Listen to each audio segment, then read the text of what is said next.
can we talk about your military experience? Well, actually, wait. So what's up with the Job Corps? I don't know anything about it, but that's pretty interesting that you joined the Job Mhm. Corps, and I guess that starts off your worldly travels a little bit. Can you talk about that a little? Yeah. Yeah. So, my childhood has been what was very interesting. I come from a great family, middle class blacks from the South. But my mom made a decision that gave me a quite different childhood than hers, even her own childhood. And so I was born to an attic in 1982. And that started off the traumatic childhood experience. So by the time I made it to high school, it was no coming back. And my grandmother, shout out to my old lady, she's no longer with us, but I'm the only grandchild that used to call her old lady, even though she was young. um I I had failed, and I believe the 10th grade again, and I was 17 at that time, because we moved back to Charleston from Miami, and it just wasn't conducive. And my grandmother was like, "Listen, I'm not gonna make you do this again. We're not gonna embarrass you and have you in school, 18, 19 years old, and your peers are graduating." And I had already failed the 3rd grade, moving from Charleston to Atlanta, Georgia. And so my childhood was very, very hectic you know. Um, and so she said, "Well, there's two things we could do: the military or we could do Job Corps." And I was like, "I ain't going to nobody military at no 17. Not doing it. I don't want to do it." We just came back from Miami, Florida. I was actually thriving in Miami, actually passing all of the things. And then I got back to Charleston, and it just was like, boop. Mm. So I was like, "Can I go to Job Corps and then I could just get back to Miami?" They had one in Homestead, Florida. And I was like, "Yeah, let me go back." So they didn't have no beds left. And so what Job Corps is a trade vocational school for young adults who either voluntarily go or forced Oh, by the justice system, right? oh, And so the only place they had an opening was in Louisville or Simpsonville, Kentucky.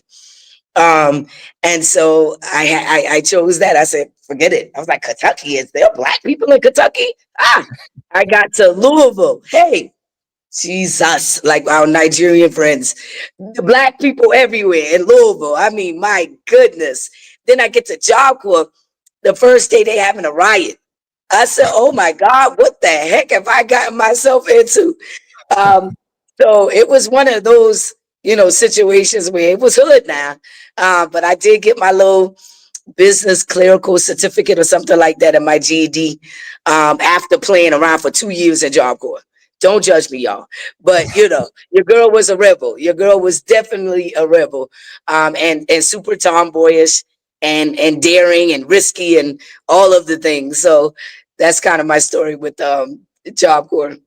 oh, thank you for sharing that. Point a note to the chat. You guys ask your questions. I'm saving them. I'll bring them up when they're appropriate. I'm producing everything, so I'm trying to keep track of everything, and I have a certain amount of questions that I want to like have a order to this, unlike how I do these things sometimes. It's funny that you said I'm not joining nobody's military. So I had a friend who went when they were 17, and they were telling me about the experience and everything, and were trying to tell us to go because you could go your junior year in the summer and then come back or something. There was a program for that. Mhm. And I just remember Boys in the Hood and my dad in the back of my mind, like, the black man ain't got no place in the white man's army. Like, I would just always think That's how I that. felt. Yes, that's how I felt too.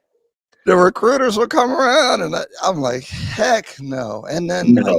Iraq is going on, and it's like, are you crazy? Heck no. Yeah. So what happened that you ended up joining the military after, I had my son. I had my son.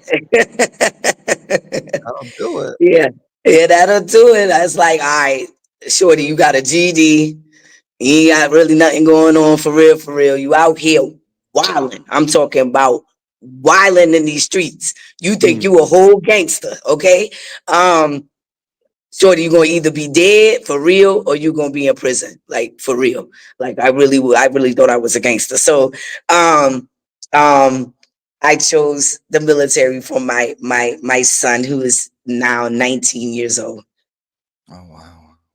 Was Yeah. it like, were you excited to go in some aspect? Like where did that influence come to join the military? Like did a recruiter come up to you, or did you come up to that idea on your own, or No, I come from a military family. And so my grandfather did 30 years on the submarine.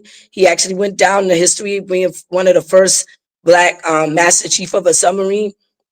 My uncle was in the Navy. I had a couple cousins in the Air Force, aunts in the Air Force, and Coast Guard. So heavy on military and in my family. So it was just, one of those things like, are you gonna give your son the same childhood that your mother gave you, or are you gonna, and then when I met his father was in the Navy. So it was just like, yeah, well, this is the easiest route to get your life together. Let's just go ahead and do it. okay, yeah, you know, because I don't have any family background in the military. I just, Oh you know, wow.